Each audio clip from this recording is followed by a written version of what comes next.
Well, we have a lot of fun on our show, Dave. We have our guy Adam Ray join us whenever he wants, whenever he's got something going on. We've turned him into a massive superstar, which makes him hard to get a hold of these days. So he doesn't respond. So we had to reach out. We had to find a new Adam. We have somebody that's accomplished, somebody that's I can't that's do what known. Adam does. Well, this is what Adam does, as you guys know. He's the softest, loveliest, kindest human being in the world, and he's just a puddle. And then when he gets on stage, he becomes a stone cold killer. He's an assassin, and he just starts ripping people's heads off. And I've never seen anything like it. I just did the Dr. Phil show with him. And, you know, backstage, he's just cuddly and aw shucks. And he gets out there, and it's like he's been shot out of a cannon. Yeah. And he's just throwing haymakers, and it's just surreal. I was like, oh, he lulls you. It's almost like a fighter who's just kind of peppering you with jabs. Setting you up. And you get lulled into, and then bam! And it's like, welcome to my world. And he just dragged me into the deep end. And I was like, oh. Okay, I got to step my game up immediately. And it was unbelievable. And, you know, I'm sure you've seen his Dr. Phil. It's like Dr. Phil will never be as good as Adam Ray's Dr. Phil. And I say that with love. Yeah. Yeah. By the way, if you don't know who this is the great Jeremy Piven with us. And he's in town because he's got a big show coming up this Saturday, July 12th at the Neptune Theater, doing stand-up comedy, which... You know, Adam called me and said, hey, Jeremy's in town. He'd love to come on, blah, blah, blah. And I'm like, oh, what's he doing? I didn't know you were doing – when did you start doing stand-up? I started touring officially in 2017, which you guys think, oh, okay, cool. He's been doing stand-up almost a decade. And to most stand-ups, they're like, oh, you're a rookie. You little just pay your dues. And the reality is I've been on stage since I was 8 years old. And my background is sketch comedy and improv, and I've been doing this my whole life. And so about 2017, I was like, you know what, I gotta do this, because I've been dancing around it my whole life, and writing on my feet, pitching ideas, whatever. Even on Entourage, as perfectly as that was written, I was still pitching ideas and trying to get my stuff in there. And every once in a while, I would kind of slip my stuff in, and, let's hug it out would become like a catchphrase or whatever. And so I got lucky. But, that was, a gift, an absolute gift, that role. But I just went at a certain point, I got to get out there and I got to grab the mic and do it all myself, because I love doing it. I love people. And selfishly, it gives the people a sense of who I am, as opposed to this fictional character. And the reality is, when people come up to me on the streets and say, I'm because of you, bro, because of you, you let's take a pic, you.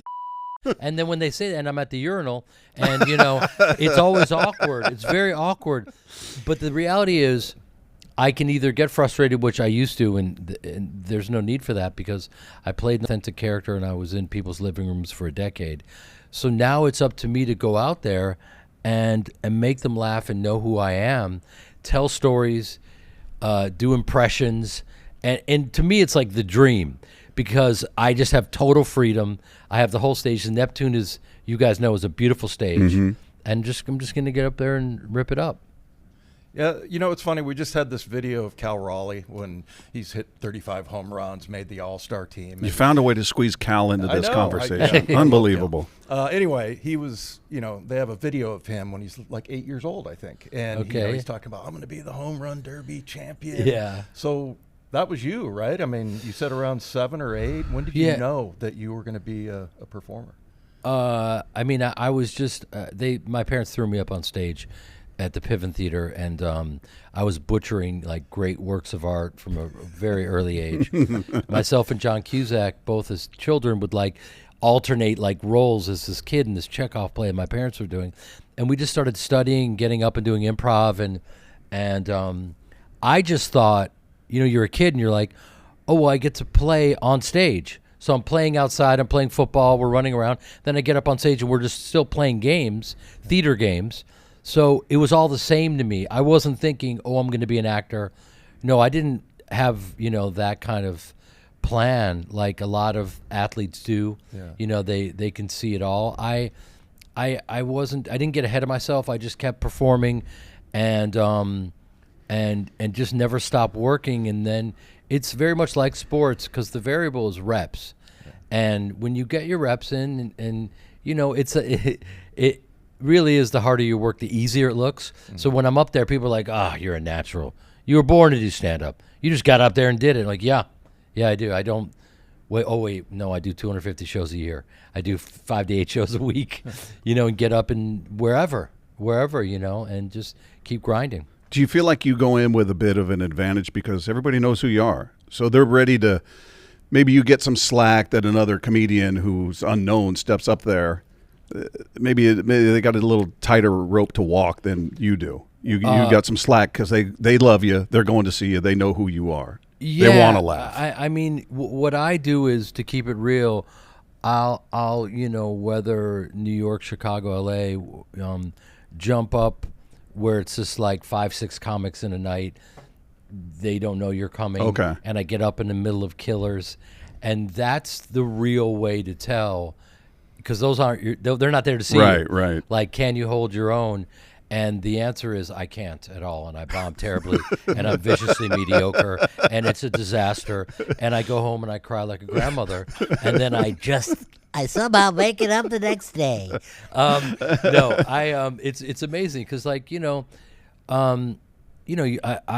there's a reason why even people like Nikki Glaser, I knew she would break through just because.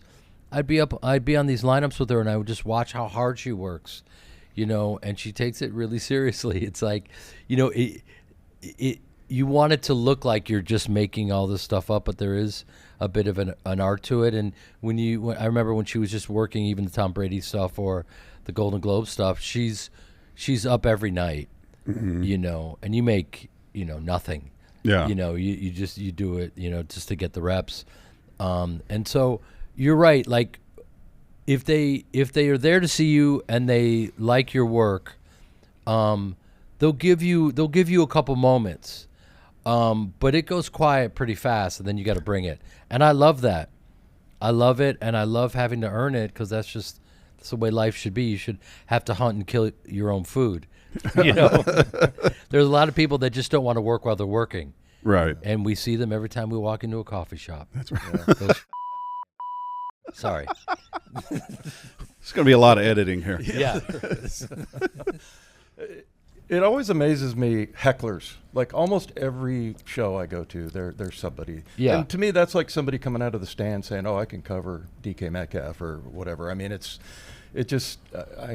how do you handle them? And do you like that? Because clearly you have the advantage. Yeah, I mean, obviously, we have the mic. We've been doing it. We know how to navigate this stuff. Right. It's not going to end well for them. I mean, I study the best. I asked Jerry Seinfeld. I saw him recently, and I did Seinfeld when I was a kid, and I had no idea who they were. And I was on my first show, and I still thought I was a poor Chicago stage actor.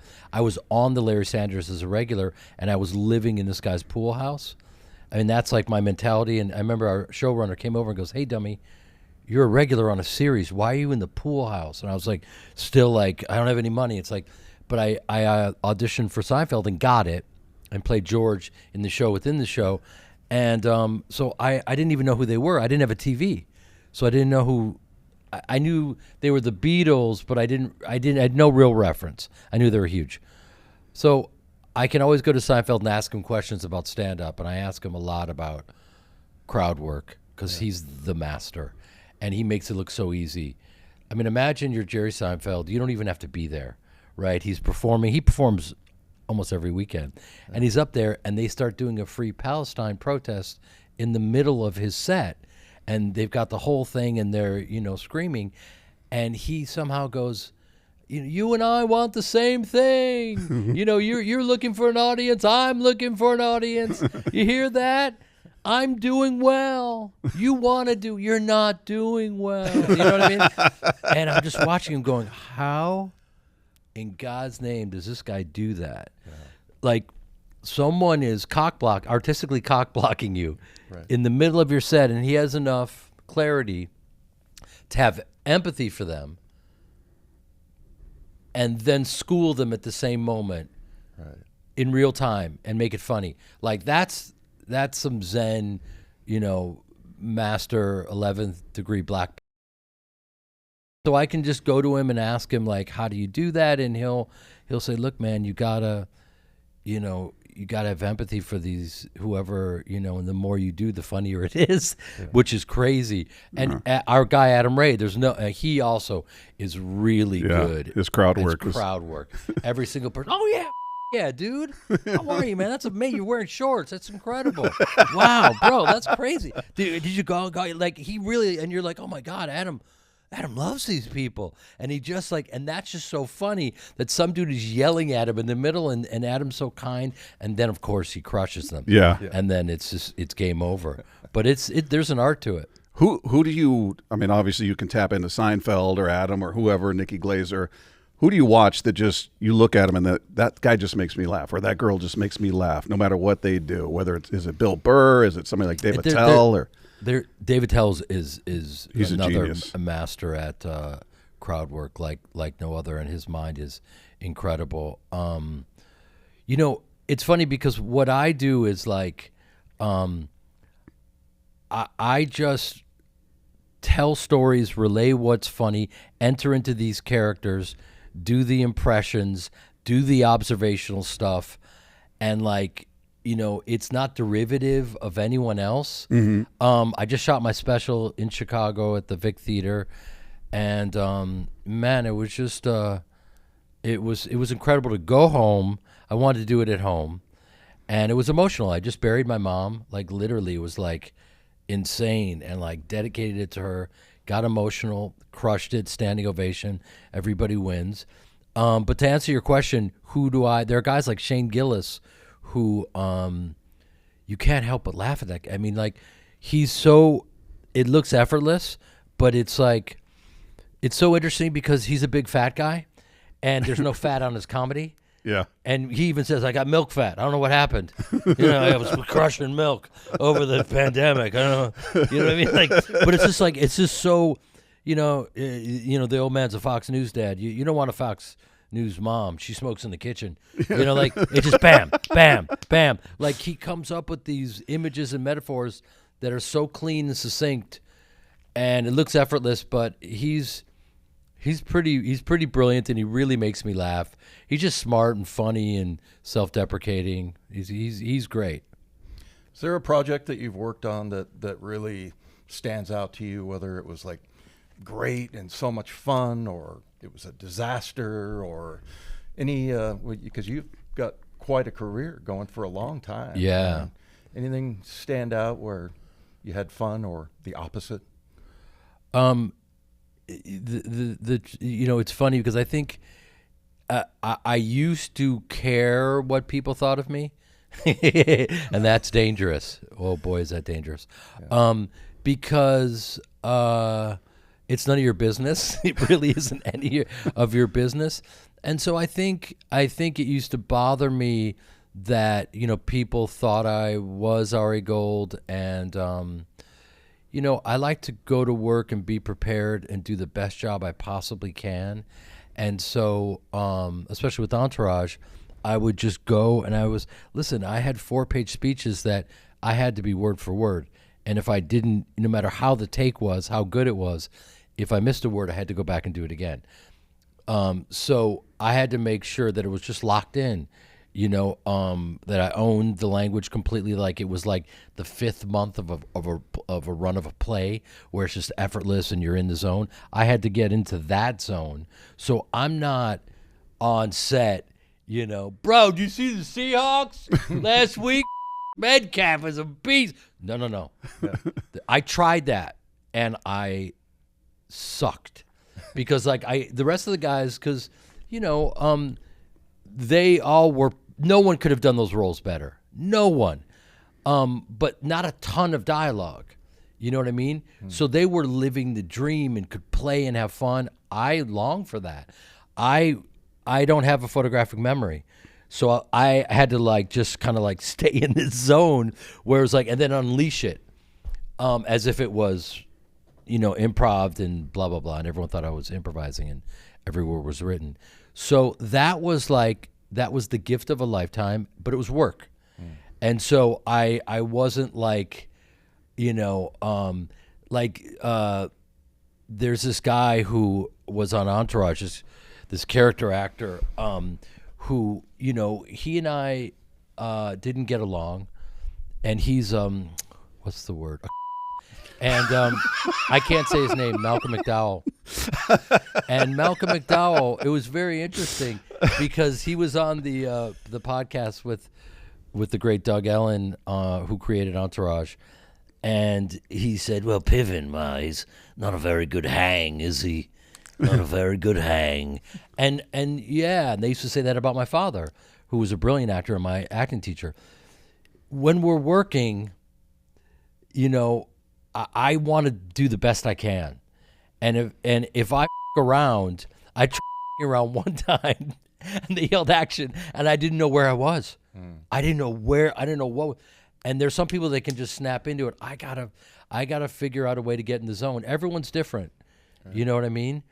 And I think it was Denzel who said, I'm gonna butcher it, something about do you want to be everyone's friend on set or do you want to do the best work of your life?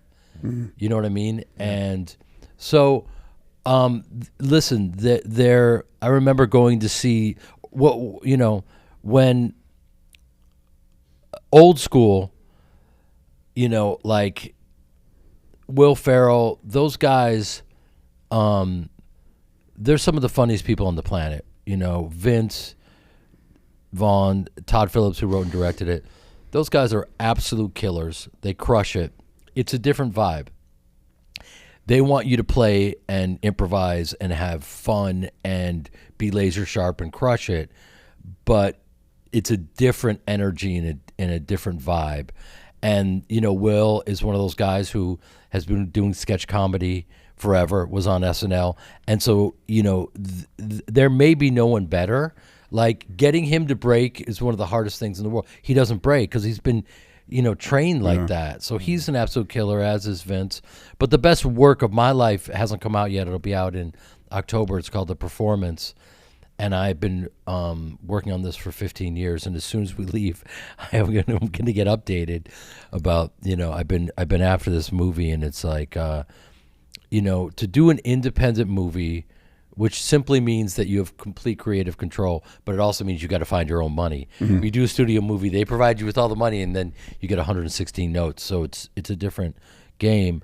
But so my mother, before she passed away, gave me this short story in the New Yorker by Arthur Miller, who won the Pulitzer Prize and married to Marilyn Monroe, and is this iconic, brilliant writer. And so I bought the rights to this short story called The Performance, had my sister adapt and direct it, and I play a tap dancer in 1937 who hides his identity and dances for Hitler, and he's Jewish. And it was the heaviest role I've ever done, the best role I've ever done in my life. And every year I heard, no, we can't give you the money. I just kept tap dancing. And so I tapped for 10 years and then got good enough, found the money, and then was by then good enough to play the role. There's something actually kind of beautiful about that. As far as ad-libbing, is it easier in a movie as opposed to when you've got a recurring character in a show like Ari Gold? Because I'm thinking of in Grosse Pointe Blank. Some of the lines seemed ad-lib because they just seem so natural when you're out there on the dance floor and you're like, oh, it's a festival of pain. And yeah, a great line. And same in Very Bad Things. You had some great lines in that as well. Yeah, Very Bad Things is Pete Berg, who's a genius, and we've he created Friday Night Lights and directed it and blah, blah, and he's insanely prolific, and he encourages improv, and all those things that you're naming, Grosse Pointe Blank, that was I grew up with Cusack, and we had a theater company, and I did a bunch of movies with him, and my improvs were encouraged. Yeah. In Seattle, Cameron Crowe would have me out for the day in Singles that I shot here, and he literally goes, look, here's the deal, man, we need some comedy. The lead in the film, Campbell Scott, you're just going to be the checkout guy, and you just riff and ask him if he can come hang, and then at the end see that he's he's got some birth control, or he wants to see if he's going to have a baby or not. And he said, when you see that, realize that he's probably busy for the night or something like that. What are those called? Pregnancy test. Home pregnancy test. Maybe if my brain worked better, I would understand my mother tongue. Okay. So I knew the parameters. Okay, I can do anything. I can just dance within it. But the button has to be, oh, but you're probably busy. Okay, so that's the button with singles. So you get scale. You get about $270 to perform. And that's why I'm bitter, and that's why we'll unpack this at the Neptune Theater on Saturday night. Campbell got $12 million. Who's bitter? Me. I'm bitter. No. So what I did was I go, okay, cool. Right before I go, because I hadn't read the script, what does Campbell do? Okay, well, Campbell was a DJ. Okay, I just get particulars about Campbell. Okay, he's got this girl, Seattle, music scene, blah, blah. And if you look at the scene, I'm just like, man, you're the king. You were the only dude that could mix up Elvis Costello and Public Enemy. What's so funny about peace, peace, peace? Death row, what does a brother know? But you are the king. You are the king. But you're probably busy tonight. Like literally. So I just, and it was their lunch break. And I just, knocked it out in a few takes, had a blast. And I get to be in a movie, And so that's what I did for 40 movies leading up to Entourage. Rush Hour 2, my only line was, may I help you? And so I'm just like, you got the mochaccino skin and the big broad shoulders. Let's put a dead animal on you. Buttercream, cracked skin, buttercream. What's below the waist? You know what I mean? And then, everyone thinks that like, oh, he's rich. It's like, no. I made a couple $100 and shot that, people, they count your money. It's funny. No, I wouldn't change it for the world. I get to do what I love to do. But if you look at all those roles, this was prepping me for stand-up because I'm improvising and understanding the nature of comedy within that, all writing on my feet. So, yeah, man, all roads lead to stand-up. Well, the stand-up is happening this Saturday, Neptune Theater, July 12th. The one, the only Jeremy Piven will be there. Yes. You can get tickets at jeremypiven.com. Jeremy-Piven.com. Absolutely. And also, what is it, Neptune? Neptune Theater. Yeah, everyone knows the Neptune Theater. It's a great theater. We got a couple hundred seats left. If they mention you guys, let's give them a free meet and greet afterwards. All right, there you go. We'll hug it out. Mention Wyman and Bob. You're gonna meet this guy in person who's been in everything we all love. Yeah, and so if you guys have a moment, come to the show. So next time you could say, I saw the stand-up. Maybe you should retire. Or something, whatever you want to say. Jeremy, awesome to have you in here. Thank you guys for your patience with me. Appreciate you, man. Thank you.